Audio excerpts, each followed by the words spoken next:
The Honorable Joseph R. Biden Jr., revered statesman and committed champion of justice, gracious guardian of humanity, noble patron of peace, you stand in truth, power, integrity, and are blessed in the glory of God. You are number one on the global stage as the 46th President of the United States, a magnificent commander-in-chief, expertly leading America in making monumental innovations and passing legislation to improve the quality of life for all. Moreover, you stand firm and focused in achieving productive results and significant solutions, born of a sincere desire to leave an awesome legacy for our beloved nation.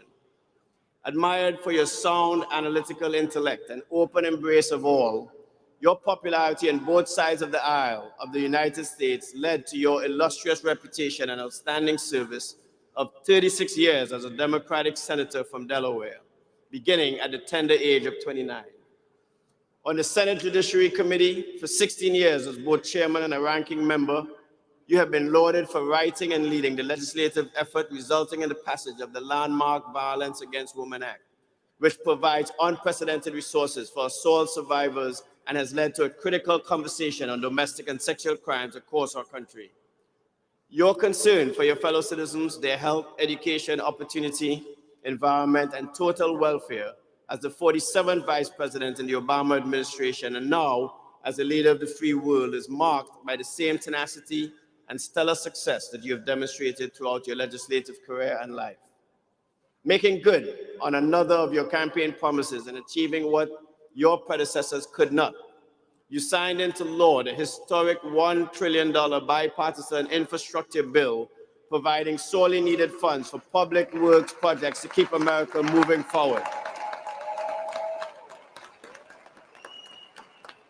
Heeding the call to serve the whole of this nation, you are truly walking the walk in all areas. The American Bar Association reported that more than any other Oval Office holder, you have nominated and secured confirmation of more women and racially diverse attorneys to the federal bench, totaling 68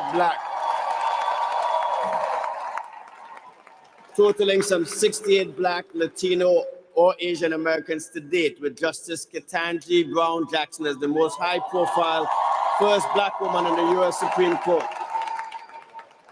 You continue to deliver on the three pillars identified at the start of your presidency: the battle for the soul of our nation, the need to rebuild our middle class, the backbone of our country, and a call for unity to act as one America.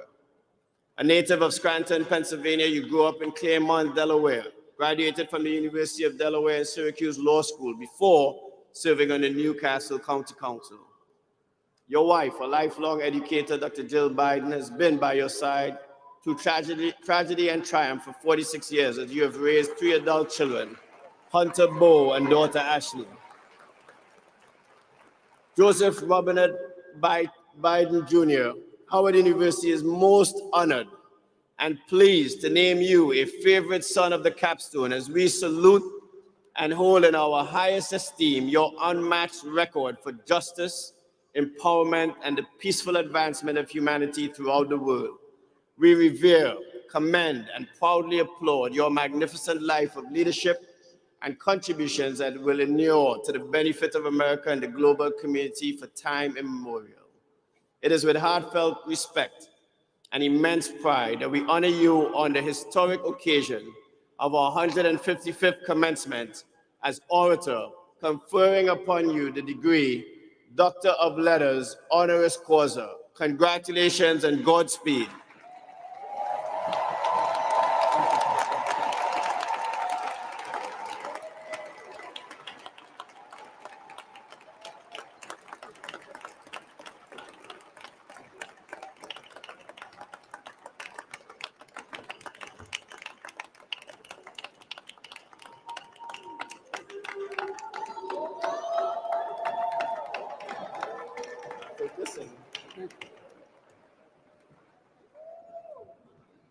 Thank you, Mr. President, for that introduction. Dr. Morris, thank you for the incredible honorary degree. And thank you, President Frederick, for the invitation and for your leadership of your alma mater. Serena, student body president, College of Pharmacy, class speaker.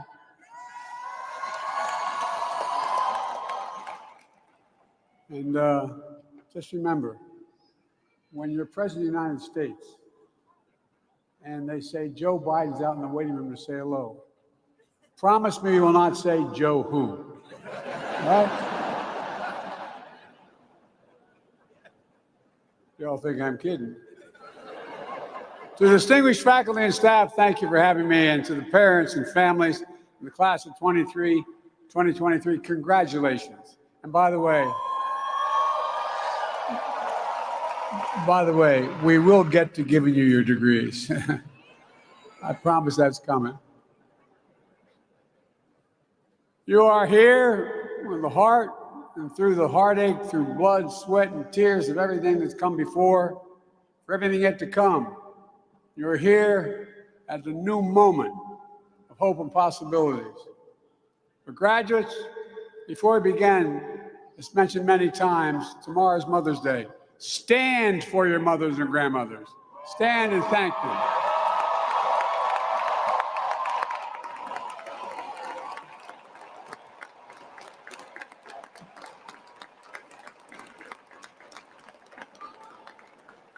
Where I come from, moms rule.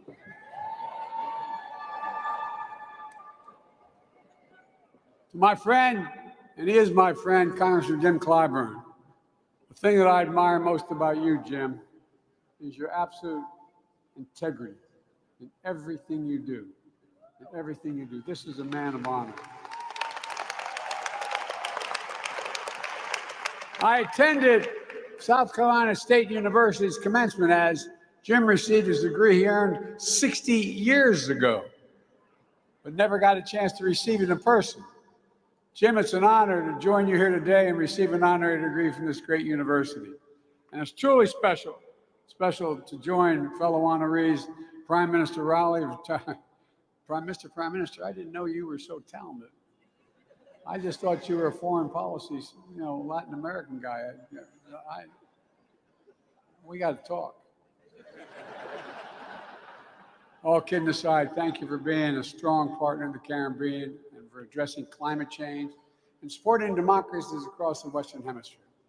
I'm also honored that, as a person here today, Dr. Tony Allen. He's president of my home state, BCU, Delaware State University, where I got politically started. I was fortunate to have Tony as a Senate staffer for a long time. Then he got his PhD, had a distinguished career in business, and became president of HBCU. Now Tony chairs my White House Board of Advisors on HBCUs, which is designed to support and advance HBCU excellence with a lot more money. I'm also proud to say that we're the first White House to formally convene where the real power is, the Divine Nine. Oh, y'all think I'm kidding. Not a joke. The Divine Nine not only has a seat at the table, we definitely hear you at the table. And they're our first time ever at the White House, permanently. So folks, in 2023, I'm truly honored to be here at Howard. Chartered 156 years ago by an act of Congress just after emancipation of the Civil War. Founded on a hilltop in Washington, D.C., the Mecca. Always promoting excellence, leadership, and truth and service. It really has. A proving ground for future leaders of science, medicine, education, business, faith, arts, entertainment, public service. Trailblazing intellectuals, lawyers, doctors. The first black, I might say, Vice President of the United States of America.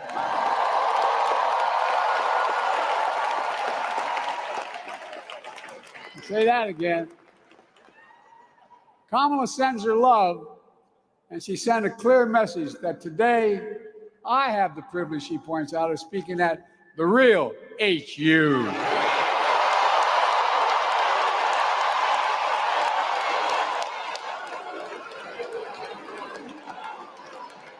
Now you realize that's going to cost me at home. There's enormous pride in this university. Founded in the verses of Howard Anthem, and I quote, reared against the eastern sky, proudly there on hilltop high. There she stands for truth and right, sending forth her rays of light. It matters. It matters. It matters. We're living through one of the most consequential moments in our history, with fundamental questions at stake for our nation. Who are we? What do we stand for? What do we believe? Who will we be? You're going to help answer those questions. Let me take you back to January 2009. I stood in Wilmington, Delaware, on the train station of Amtrak, carrying my folder, waiting to be picked up by a guy named Barack Obama, the first black man elected president of the United States. I was there to join him as vice president on the way to the historic inauguration in Washington. A moment of extraordinary hope, but also as I stood there, and this is the God's truth, I couldn't help think about another day I stood there. It wasn't much more than your age. I just got out of law school. I was I'd gone to work for a big firm, but my state, because of when Dr. King was assassinated, parts of my city parts were burned to the ground. We had a very conservative governor. He stationed the National Guard in every corner with drawn bayonets for 10 months. I quit and became a public defender. I used to have to introduce my clients. Oh, that's not so noble. I had to interview my clients down at the Wilmington train station when they were arrested on the east side. That's where they'd be taken. In the aftermath of the riots that burned Wilmington following his assassination. In 2009, while waiting for Barack, I was both living history at the same time I was reliving it. A vivid demonstration when it comes to race in America. Hope doesn't travel alone. It's shadowed by fear, by violence, and by hate. But after the election and the re-election of the first black American president, I had hope that the fear, violence, and hate was significantly losing ground. The fields were literally with torches, carrying Nazi banners from the woods and the fields, chanting the same anti-Semitic bile heard across Europe in the 30s, something I never thought I would ever see in America. Accompanied by Klansmen and white supremacists, emerging from dark rooms and remote fields and the anonymity of the internet, confronting decent Americans of all backgrounds, standing in their way into the bright light of day. And a young woman, objecting to their presence, was killed. What did you hear? That famous quote when asked about what happened. That famous quote, "There are very fine people on both sides." That's when I knew, and I'm not joking, that's when I knew I had to stay engaged and get back into public life. No, I don't say it for that reason. I say it for the journey. I don't have to tell you that fearless progress toward justice often meets ferocious pushback from the oldest and most sinister of forces. That's because hate never goes away. I thought when I graduated we could defeat hate, but it never goes away. It only hides under the rocks. And when it's given oxygen, it comes out from under that rock. That's why we know this truth as well. Silence is complicity. It cannot remain silent. We have to live through this battle for the soul of the nation. And it is still a battle for the soul of the nation. What is the soul of a nation? Well, I believe the soul is the breath, the life, the essence of who we are. The soul makes us us. The soul of America is what makes us unique among all nations. We're the only country founded on an idea, not geography, not religion, not ethnicity, but an idea. the sacred proposition rooted in Scripture and enshrined in the Declaration of Independence that we're all created equal in the image of God and deserve to be treated equally throughout our lives. While we've never fully lived up to that promise, we never before fully walked away from it. We know that American history has not always been a fairy tale.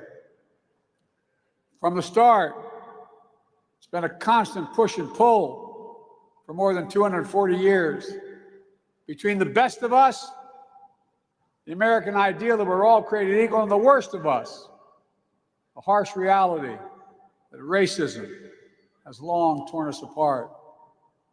It's a battle that's never really over. But on the best days, enough of us have the guts and the hearts to stand up for the best in us, to choose love over hate, unity over disunion, progress over retreat, to stand up against the poison of white supremacy, as I did in my inaugural address, to single out as the most dangerous terrorist threat to our homeland is white supremacy.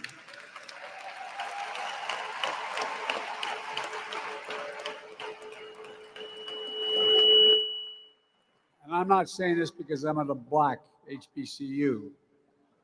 I say it wherever I go. To stand up for truth over lies, lies told for power and profit. To confront the ongoing assault to subvert our elections, suppress our right to vote. That assault came just as you cast your first ballots in 20 and 22. Record turnouts. You delivered historic progress. I made it clear that Americans of all backgrounds, have an obligation to call out political violence that has been unleashed and emboldened. As was mentioned already, bomb threats to this very university and HBCUs across the country. To put democracy on the ballot, to reject political extremism and reject political violence, protect fundamental rights and freedom for women to choose, for transgender children to be free, for affordable health care and housing, for the right to raise your family and retire with dignity, to stand with leaders of your generation who give voice to the people demanding action on gun violence, only to be expelled from state legislative bodies, to stand against books being banned and Black history being erased. I'm serious, think about it. To stand up for the best in us. And today I come here to Howard to continue the work to redeem the soul of this nation, because it's here where I see the future, and that's not hyperbole. We can finally resolve those ongoing questions about who we are as a nation. That puts strength of our diversity at the center of American life. The future that celebrates and learns from history. A future for all Americans. A future I see you leading, and I'm not, again, exaggerating. You are going to be leading it. Again, let's be clear. There are those who don't see you and don't want this future. There are those who demonize and pit people against one another. And there are those who do anything and everything, no matter how desperate or immoral, to hold on to power. That's never going to be an easy battle. But I know this, the oldest, most sinister forces may believe they'll determine America's future, but they are wrong. We will determine America's future. You will determine America's future. And that's not hyperbole. No graduating class gets to choose the world into which they graduate. Every class enters the history of a nation up to the point it has been written by others. But few classes, once in every several generations, enters at a point in our history where it actually has a chance to change the trajectory of the country. You face that inflection point today. And I know you'll meet the moment. I just think about the many ways you already have.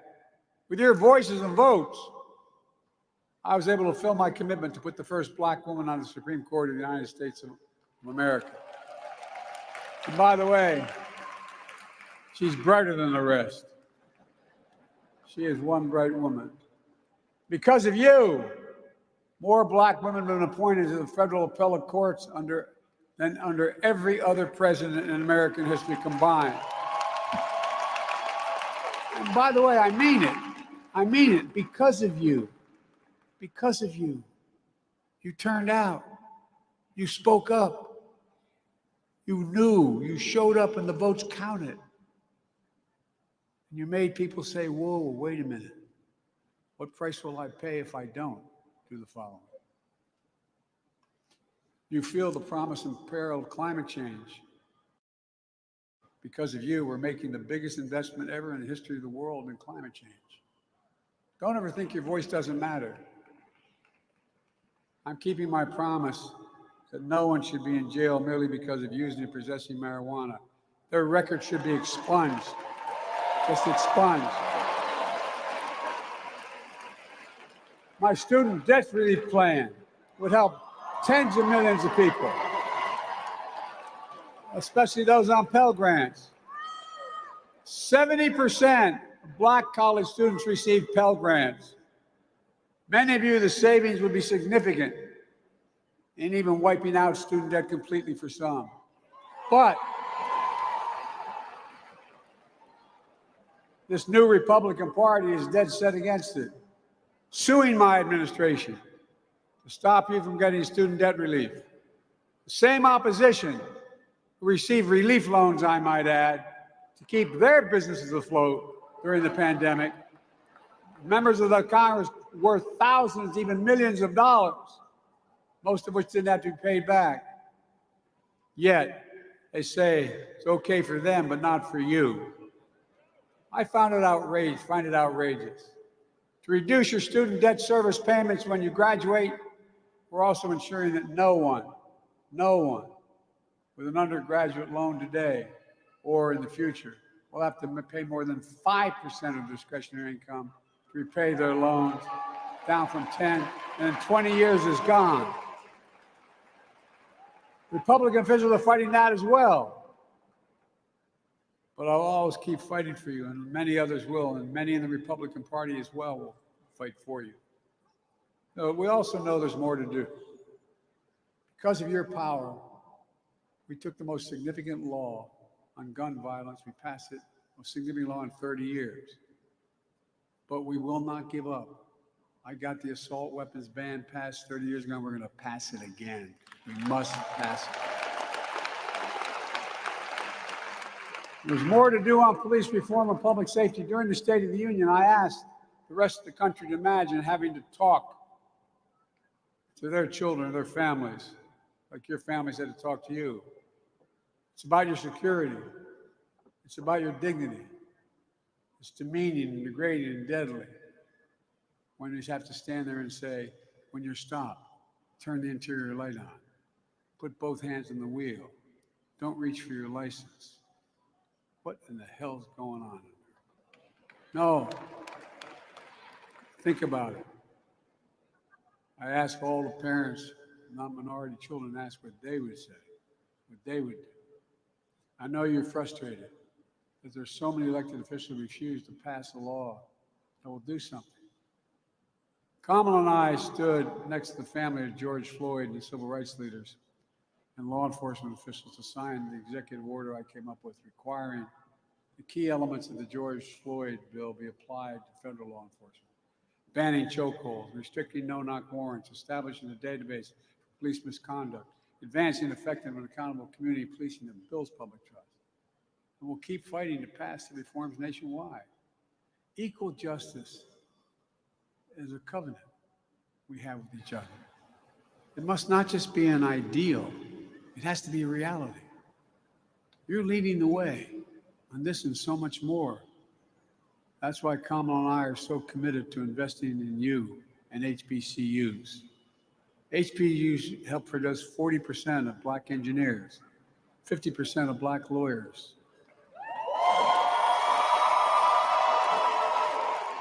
70% of black doctors and dentists,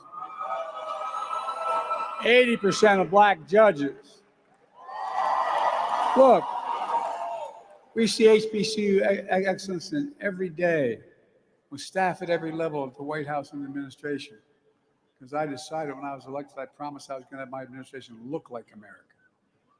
But we all know that HBCUs don't have the same endowments and funding as other major colleges and universities. For example, denying the opportunity to build and fund research labs that will lead to new technologies and good-paying jobs.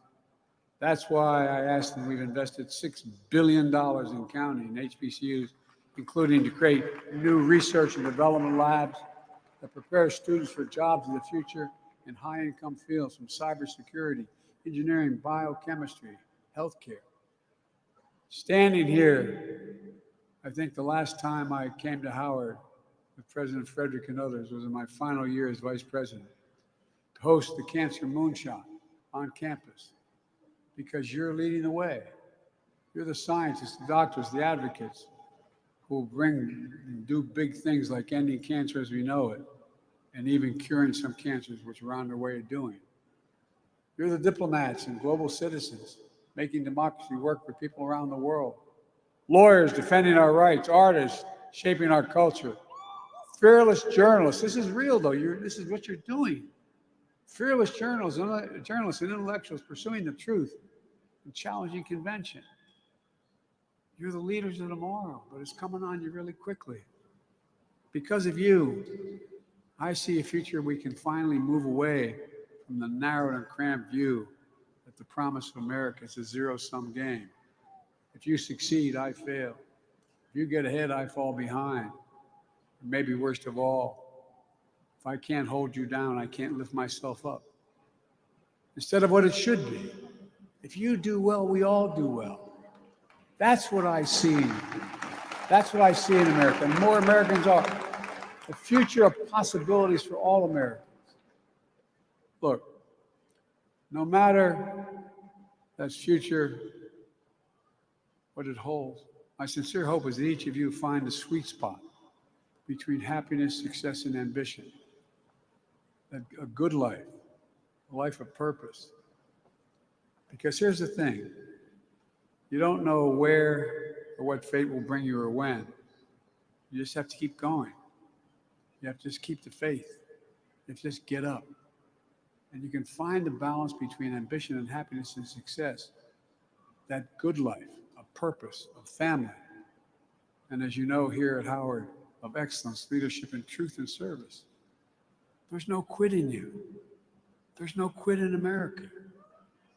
So let me close with this. In our lives, in the life of the nation, we know that fear can shadow hope. But it's also true that hope can defeat fear. In January 2021, I stood in the U.S. Capitol to be inaugurated as President of the United States.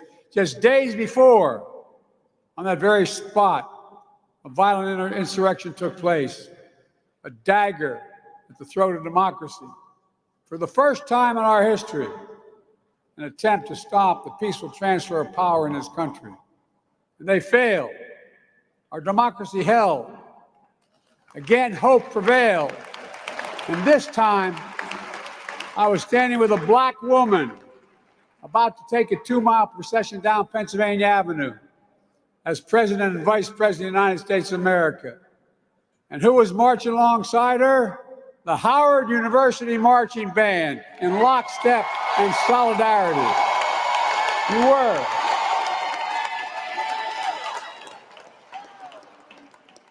I give you my word as a bride.